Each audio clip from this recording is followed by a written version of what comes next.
Now, you've added yet another move to the end of your melee combo. If your enemies can take that kind of abuse, I'm glad you're fighting them instead of me.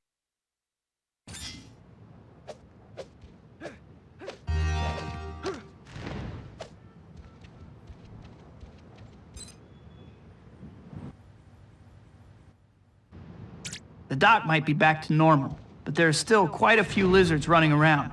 I'd better mop them up. Fortunately, they kind of stick out, even in New York. So now that the lizard, or should I say mega lizard, has been taken care of, we just have to swing around the city and knock out the rest of the lizards. Like, literally knock them out. But with our new combo we just bought, that shouldn't be much of an issue. If I recall correctly, there isn't a single enemy that's able to stand up to our full combo. Of course, bosses are an exception. But for these lizard enemies, it's the opposite of a problem. We've got this handled. Teaching in bad guy school? Very disappointing. I suppose you could feel that this mission is a bit of a time waster since you don't really do anything related to the story in it. You just clean up the rest of the lizard people, which could be implied gets done. But, you know, I guess it's a neat little detail. And for me, at least, the combat is pretty fun, even if it's a bit repetitive, so I don't mind swinging around the city punching these lizard people over and over.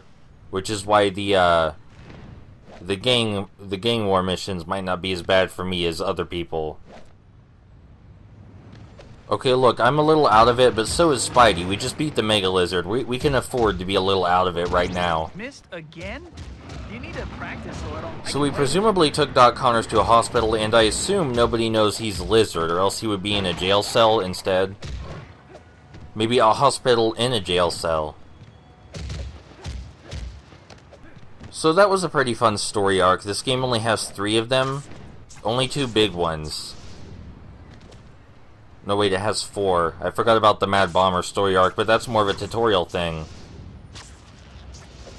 The lizard, as I already said in this version of, well, canon, is way toned down from his other appearances, but in more ways than just his violence.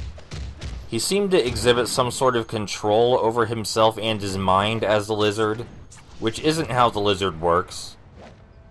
Because Doc Connors is a generally good guy, and he's portrayed as a generally good guy in this game, so they weren't going for an alternate take on Doc Connors. But if the lizard has some control over his mind, you wonder how much of him is Doc Connors. And you're not supposed to wonder that. There are exceptions to this that are done really well, such as the incredible Amazing Spider-Man game that Beanox made.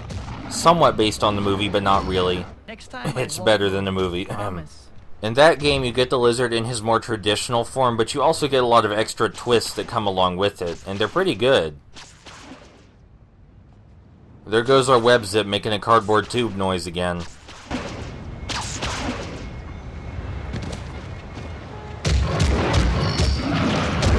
Missed again? You need to practice a little? I can wait.